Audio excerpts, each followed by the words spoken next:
ma vie de DG, une émission proposée par le CEDAP, le Centre d'études des directeurs d'associations professionnelles, présentée par Hervé Gasto sur Radio Imo et Radio Territoria.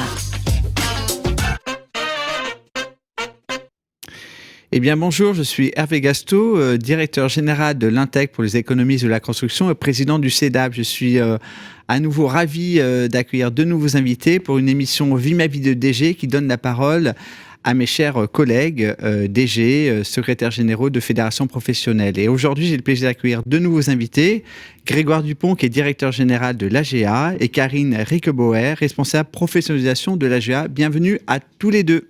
Merci. On va commencer par vous, Grégoire. Merci de vous présenter en quelques mots. Grégoire Dupont, j'ai 48 ans, je suis fan de vélo et très intéressé par le Tour de France qui a lieu en ce moment. On est déjà dans les hobbies, là, c'est la dernière partie. C'est la dernière partie, je suis désolé. Mais c'est très important parce que même si ça va être diffusé pendant très longtemps, je vous donne un scoop, on est en juillet, c'est la période du Tour de France. Donc je suis DG d'une fédération, comme tous ceux qui passent à ce micro avec vous Hervé. Je suis tombé dedans tout petit, dans les fédérations professionnelles, je pourrais en reparler plus tard. Et donc là, depuis 6 ans, je suis DG de la Fédération des agents d'assurance. Alors justement, est-ce que vous pouvez nous parler de votre association professionnelle ? L'AGA, ça veut dire ? Alors, ça veut rien dire. D'accord, ça ne veut rien dire. C'est en 2014, il y a eu une modification du sigle, je n'étais pas là. Donc, c'est un résumé d'AGA, d'agent général d'assurance. D'accord. Donc, et le métier derrière, c'est toutes les boutiques qu'on voit, AXA, Allianz, Generali, MMA, etc. En fait, ce sont des indépendants. D'accord. À peu près équivalent à des franchisés. D'accord.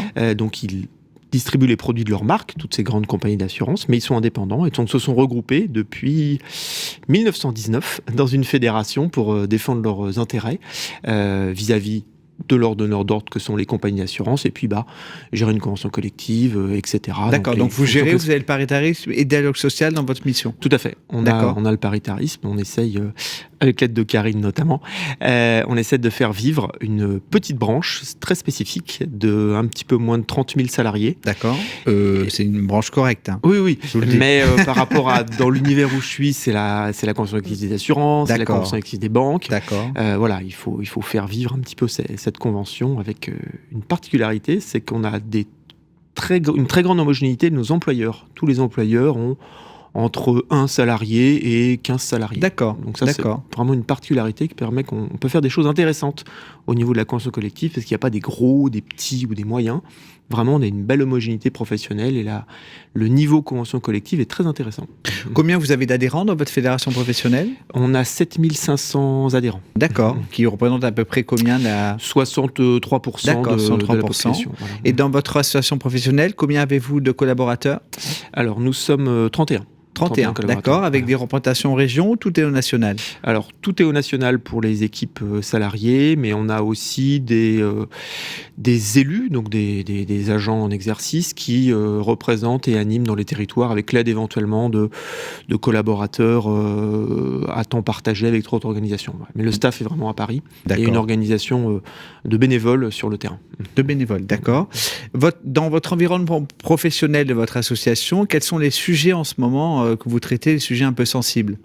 Alors, nous, on est dans le domaine de l'assurance, même si on est évidemment, on ne représente pas l'autre grande fédération qui est dans le jeu pour nous, c'est la Fédération des assureurs. Les grands enjeux, très classiquement, mais vraiment, on est vraiment confrontés, sont les enjeux du climat. D'accord, ah oui. Très simplement, vous entendez parler évidemment de tous les dérèglements climatiques, oui. Qui sont modélisés par un certain nombre d'acteurs économiques, publics, privés, et qui conduisent à ce que font les assureurs, à analyser le risque.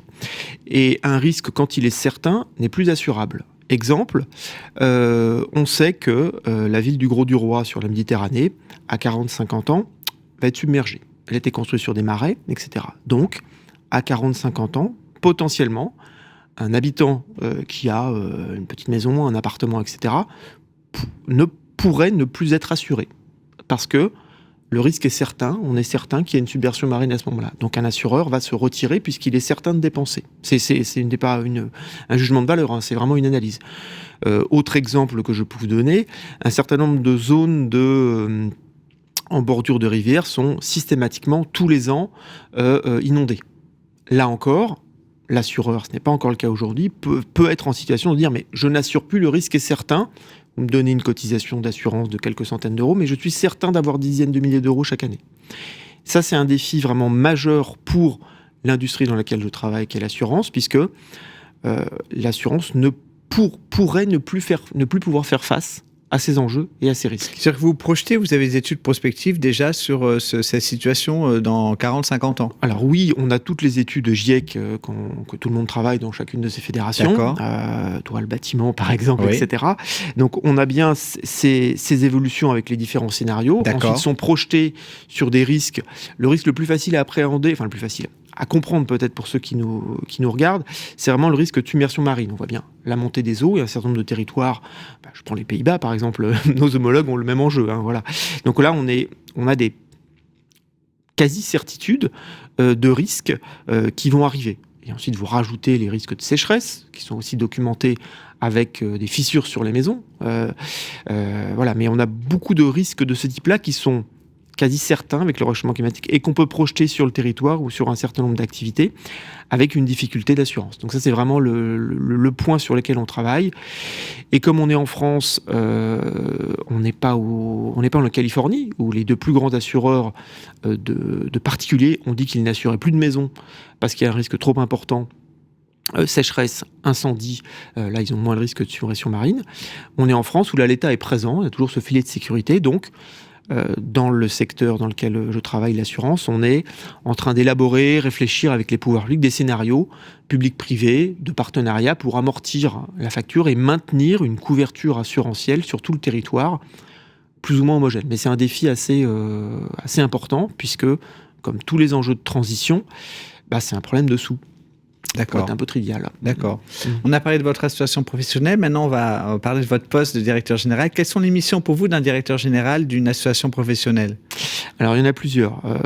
Pour moi, il y a deux grandes familles. Il y a animer, piloter une équipe. Et puis, il y a être animé, piloter un corpus, un corps d'administrateurs et plus largement essayer d'aider une profession à évoluer. Alors, la fonction assez classique, mais très, très motivante au quotidien, animer une équipe de collaborateurs, dont Karine, avec 30 collaborateurs. On a beaucoup de juristes, beaucoup de spécialistes des ressources humaines, des équipes de com et des gens plus spécialistes de nos métiers dans l'assurance et dans les enjeux de formation que Karine décrira. On a aussi beaucoup de sujets en RH. Là, c'est vivant, c'est compliqué parce qu'on a, comme tous mes collègues DG, je pense, des enjeux de turnover compliqués. Oui. Donc, aussi, ce sont des métiers très souvent d'entrée de carrière. Donc on forme des jeunes qui découvrent avec beaucoup de choses et puis au bout de 3, 4, 5 ans vont voir si l'herbe est plus verte. Est-ce que c'est propre aux organisations? Est-ce que dans le monde de l'entreprise c'est pas comme ça non plus? C'est comme ça, mais je crois, ça fait quelques temps que je suis dans le secteur, que structurellement on prenait des jeunes, ça existe depuis toujours. Moi je suis rentré il y a 25 ans à 25 ans. Voilà, il y avait beaucoup de jeunes et après on rentrait dans un secteur et après on évoluait. Donc oui, toutes les entreprises sont confrontées à ce mouvement de zapping professionnel, mais quand même, les fédérations ont quand même historiquement cette fonction d'attirer des jeunes qui veulent découvrir de manière large un secteur avant de se spécialiser. Donc ça, on a vraiment cette activité complexe parce qu'on touche à plein de choses. Pour vous illustrer, on a un cabinet de recrutement dans notre structure. Donc, je suis aussi DG d'un cabinet de recrutement. On a une activité de promotion commerciale d'un certain nombre de services. Donc, je suis aussi DG de ça. On a une activité de formation. Je suis DG d'un organisme de formation. Donc, on touche à beaucoup de choses. Et après, il y a l'autre rôle qui est toujours compliqué à expliquer à ses amis, à ses connaissances, etc. Alors, t'es président? Non, je suis pas président, je suis directeur. Et c'est qui ton président? C'est un chef d'entreprise qui n'est pas là, qui passe, qui a son entreprise à gérer, mais qui pilote un conseil d'administration, peu importe les terminologies, une commission exécutive, etc. Et là, il faut aimer les gens. Être curieux pour pouvoir comprendre leur métier. Je ne fais pas leur métier. Je ne suis pas agent d'assurance. Je ne vends pas d'assurance. J'en parle tous les jours, mais je ne suis pas... Donc, comprendre leur métier, être curieux pour essayer de les accompagner au bon endroit. Les aider dans les définitions de la stratégie d'une organisation et les aider aussi dans la mise en œuvre en étant, encore une fois, au bon endroit. Je fais un rendez-vous lobbying dans un cabinet ministériel, je prépare tout, mais la voix politique doit être le président. Et le poids, ce sera le président. Je fais le travail avant, je fais le travail après, je fais la précision technique, voilà. Mon président intervient sur une convention ou un colloque et autres. C'est lui qui va témoigner de ce qu'il est, ce qu'il veut pour la profession, mais on est vraiment dans le travail de l'ombre, de préparation et de suivi pour que lui soit dans les meilleures conditions possibles pour agir au bon endroit. Et ça, je trouve ça extrêmement intéressant. C'est de l'ajustement quotidien, c'est de l'ajustement tout le temps, parce que c'est fonction des personnalités, c'est fonction des enjeux, mais c'est extrêmement riche, notamment quand on peut avoir une relation, comme moi ça a été le cas pour mes 2 précédents présidents, très saine et intéressante. D'accord. Et pour quelles raisons vous avez souhaité devenir directeur général d'une association professionnelle ? Alors, je suis tombé dedans quand j'étais tout petit. D'accord. À la sortie de vos études ? Ouais, tout à fait. Sortie des études, j'ai postulé sur une fonction un peu compliquée de chargé de mission. Je comprenais pas très bien de quoi il s'agissait. D'accord. Et puis, je suis rentré dans une fédération qui existe encore, d'ailleurs, les experts comptables, l'IFEC, les premières années. Et j'ai vraiment beaucoup, beaucoup apprécié le fait, justement, d'être avec des chefs d'entreprise qui partageaient quelque chose en commun. Une envie de faire évoluer ou défendre, c'est tout. On peut avoir aussi des mouvements de conservatisme, une profession. Et donc, j'ai beaucoup aimé être en lien avec ces chefs d'entreprise et puis participer à ma place au débat public. Voilà, ça m'a toujours intéressé. Et donc, j'aime beaucoup cette posture de DG, d'organisation professionnelle, parce que finalement, on promeut un intérêt collectif privé. C'est pas l'intérêt général. C'est pas du lobbying d'une compagnie d'assurance ou d'un acteur économique. Donc, je trouve ça assez intéressant de promouvoir et défendre un des acteurs économiques. Et quand ça fait du sens, c'est plutôt intéressant. Moi, je défends pas les intérêts d'Uber ou autre société qui veut distribuer notre modèle social. C'est des agents généraux qui sont sur le territoire, dans des villes moyennes, qui ont une vraie activité territoriale. Donc, c'est plutôt des activités qui font écho à des choses que je trouve intéressantes. Voilà, je fais pas du lobbying technologique.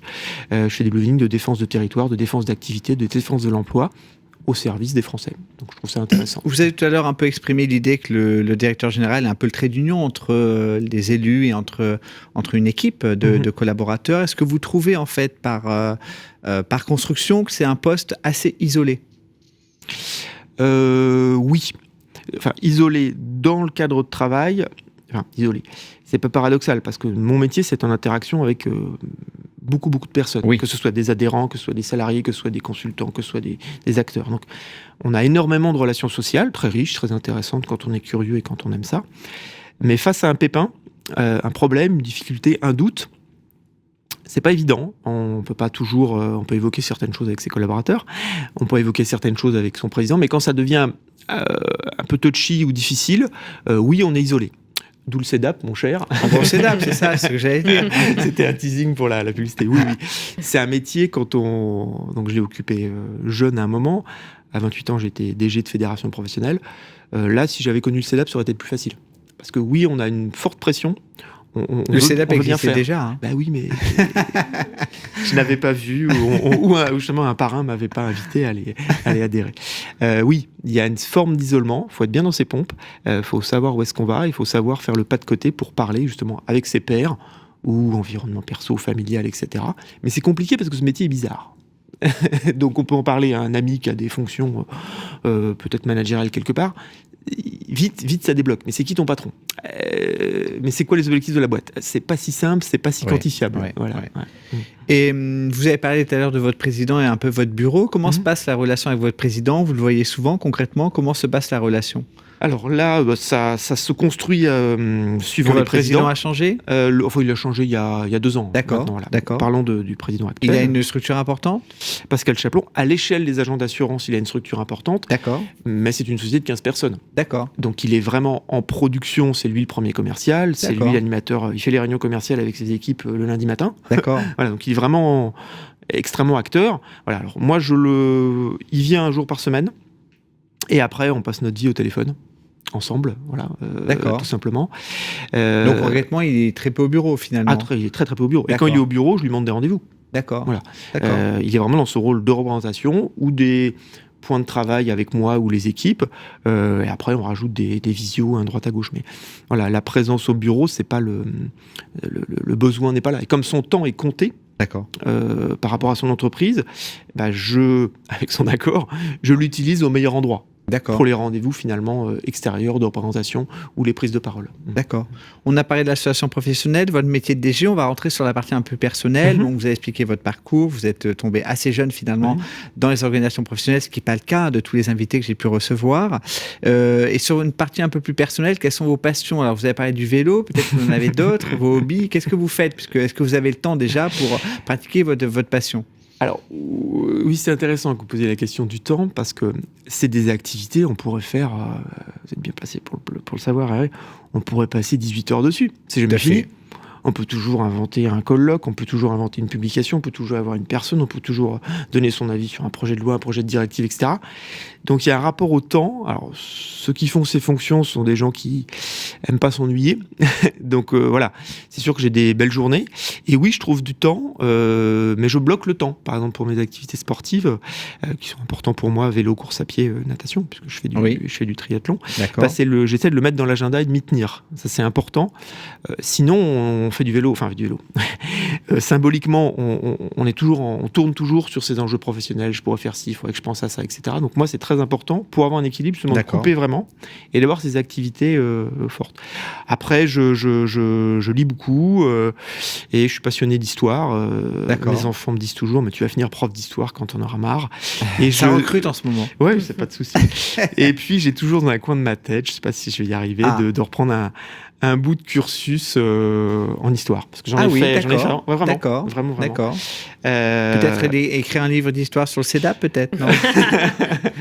Pourquoi pas, mais par exemple, on a mené il y a 4 ans, donc c'était les 100 ans de notre fédération, et j'étais avec un jeune chargé de com qui était lui-même ancien thésard en histoire. Il n'avait pas trouvé le boulot, donc il était devenu, et c'est lui qui a écrit, mais j'ai vraiment beaucoup apprécié de travailler avec lui sur l'histoire d'une fédération professionnelle. Il y a un certain nombre d'historiens qui sont un peu là-dessus.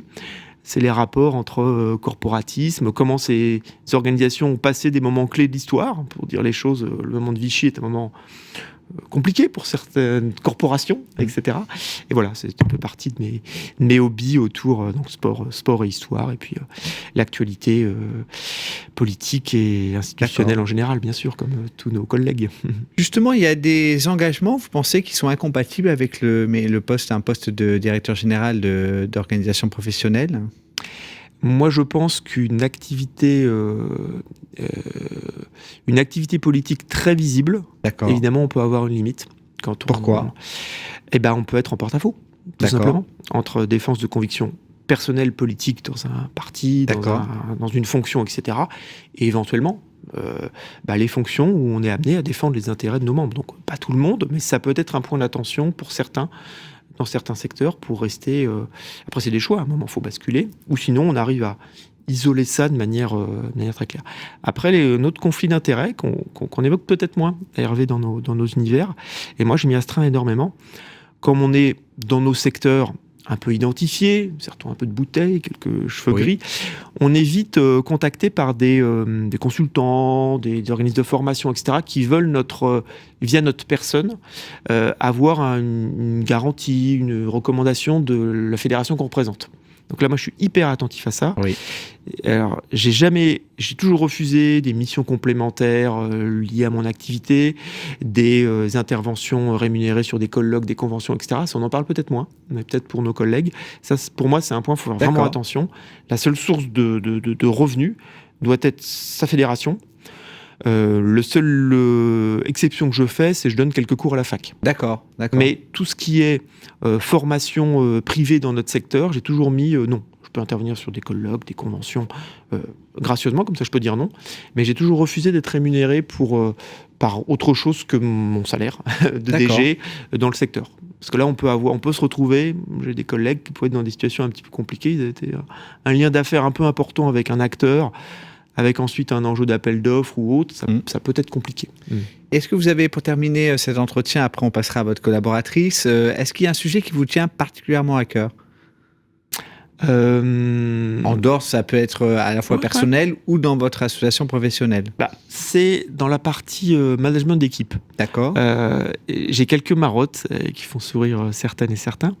C'est lutter à mon petit niveau en tant qu'animateur d'une collectivité humaine contre l'individualisme forcené qui caractérise nos salariés. Donc, avec malice, mais je parle tout le temps à mes collaborateurs des enjeux de « on a un espace cuisine ». Non, on va pas demander à une femme de ménage de laver l'espace cuisine. Non, on va pas demander à une femme de ménage de vider le lave-vaisselle. Ça doit être une démarche collective et prenez-vous en main. Je vais pas décider pour vous. Ça, c'est une marotte que j'ai de dire prenez-vous en main. Je vais pas tout décider. Il y a un planning de passage de nettoyage? Non, justement. Non justement. Et là, je renvoie chacun à sa responsabilité collective. Ça peut être anecdotique, vider le lave-vaisselle, mais ça renvoie aussi la position qu'on a dans la société à chacun. Et moi, j'aime bien avoir c'est une de mes marottes, j'aime bien avoir avec les salariés ces discussions un peu politiques, au bon sens du terme. Arrêtez de demander. Fameux truc américain, demandez-vous ce que vous pouvez faire pour votre pays. Arrêtez d'être français, de râler, de demander. Qu'est-ce que vous pouvez faire? Vous râlez parce que le tri sélectif est mal fait dans la boîte? Eh ben, tu vas parler à Josiane pour lui dire qu'il faut qu'elle fasse le tri sélectif, au lieu de te plaindre à ton pardon. Vous pensez qu'on fait trop de déplacements, mon cher, alors c'est Florence, qui est très militant chez nous, on fait trop de déplacements avion? Pas de problème, allez convaincre les salariés, vous-même, qu'il faut qu'on fasse plus de déplacements train. C'est les mêmes marottes, ça, de arrêtez de vous plaindre au chef, prenez-vous en main. D'accord, intéressant. Merci, merci Grégoire. On va passer maintenant à votre collaboratrice. C'est encore bienvenue. J'accueille donc Karine Riquebauer. Vous êtes responsable professionnalisation de l'AGA. Quelles sont exactement vos fonctions au sein de l'AGA ? Alors en fait, ce poste, il recouvre plusieurs dimensions. On est à la fois sur l'attractivité des métiers, sur le recrutement et sur la professionnalisation, avec une petite particularité, c'est que à la fois on accompagne les agents généraux, donc on veut créer des vocations, donner envie de devenir agent général, accompagner les premiers pas des agents généraux, la formation, etc. Et puis après toute la suite de ce que peut proposer une fédération, mais aussi la même chose pour les salariés, parce qu'on se préoccupe de l'agent, mais aussi de son agence, de la vie en agence, donc l'attractivité des métiers en agence, le recrutement, puisque c'est un enjeu quand même en ce moment assez fort, quels que soient les secteurs, je pense. Mais, et puis tout ce qui est enjeu de formation, avoir une offre de formation à proposer, peut-être agir parfois sur des diplômes, et puis agir de manière un peu plus globale sur les politiques de l'emploi et de la formation. On parlait tout à l'heure des instances paritaires. Il y a toute cette dimension-là aussi dans le poste et donc D'accord. Vous avez une équipe? Vous êtes toute seule à gérer ça? Non, je suis pas toute seule à gérer ça. J'ai une équipe de 6 personnes. 6 personnes, d'accord. Avec plusieurs entités, comme disait Grégoire. Il y a une petite entité, une filiale d'AGA qui est un cabinet de recrutement. Il y a une entité juridique et organisme de formation. Et puis après, vraiment 2 personnes en charge de l'accompagnement des agents généraux, ou même avant qu'ils soient agents généraux, et des salariés. D'accord. Comment vous êtes arrivé à ce poste-là? Comment vous êtes arrivé dans les organisations professionnelles? Alors avant AGA, j'étais déjà dans une autre organisation professionnelle. Vous aussi, vous êtes un peu tombé dedans en fait. Voilà, c'est ça. Je suis restée 10 ans en tout cas dans une autre organisation professionnelle. Et c'est vrai que quand je me suis interrogée dans mon poste précédent sur la suite, j'arrivais pas à voir vers où aller. Parce que ce métier-là, vraiment, me tient à cœur. Moi, quand je suis arrivée dans mon précédent poste, j'ai tout de suite vu la dimension hyper intéressante d'être en contact avec le terrain, les adhérents, pouvoir apporter un service, pouvoir les aider, les accompagner, trouver des outils, agir sur la politique et agir sur la politique emploi-formation, mais se nourrir du terrain. C'est-à-dire qu'on a besoin des adhérents pour construire justement ce qui peut les aider à aller mieux. Et donc ça, vraiment, ces 2 dimensions et être à cette interface, c'est vraiment ce que j'ai trouvé super intéressant, quoi. Alors après, on fait des petits pas. Il y a l'idéal de ce qu'on voudrait faire et puis on avance petit à petit. Un peu la quête du sens, en fait. Oui, tout à fait. Alors, c'est vrai que pour moi, c'est hyper important. D'accord. Et comment vous travaillez avec votre directeur général qui est en face de vous? Quelles sont les synergies que vous avez mises en place? On a un mode de travail hyper intéressant parce que... Dans la cuisine, ça se passe? Non, ça se passe pas que dans la cuisine, mais c'est quand même... Il se passe des choses dans la cuisine. Ouais, Grégoire, il est présent au repas, dans la cuisine, il fait la vaisselle, il va... il y a vraiment c'est un DG modèle. Un partage. Ouais. Ce qui est chouette, c'est... Grégoire, il donne un cadre, c'est un capitaine de bateau, il va donner le cap, mais après, on a quand même une grande autonomie pour... on peut choisir l'itinéraire, les outils, etc. Bon, il va rappeler le cap, ça, c'est...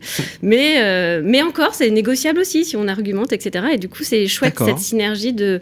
Je donne le cap, mais après, vous gérez un peu comme vous voulez. Donc, ça donne une autonomie et une responsabilisation qui est hyper intéressante. Vous avez une petite expérience dans les organisations professionnelles. Si on se projette un peu, vous aimeriez être directrice générale vous-même? A priori, non. Pourquoi? Je dis... Je sais pas. Déjà, il y a quelques années, on m'aurait dit est-ce que tu veux être manager? Je dis alors là, sûrement pas. Bon, aujourd'hui, je suis manager de 6 personnes. Donc, faut jamais dire jamais. Mais c'est vrai que et la solitude des arbitrages, le poids des responsabilités, c'est vrai que c'est pas quelque chose qui m'attire. Moi, je suis encore quelqu'un. Ouais, j'ai besoin du terrain. J'ai besoin de on verra. D'accord. C'est pas un non. On verra. C'est les opportunités qui font que. Mais a priori... Il y a les organisations professionnelles, il y a 6 collaborateurs. Oui, vous savez, c'est ce que j'ai vu. On verra. Merci en tout cas. Merci Karine, merci Grégoire. Merci à mes invités. Je vous dis à très bientôt pour une prochaine mission de Vie ma vie de DG. Vie ma vie de DG. Une émission proposée par le CEDAP. À retrouver sur les sites et applis de Radio Imo et Radio Territoria et sur toutes les plateformes de streaming.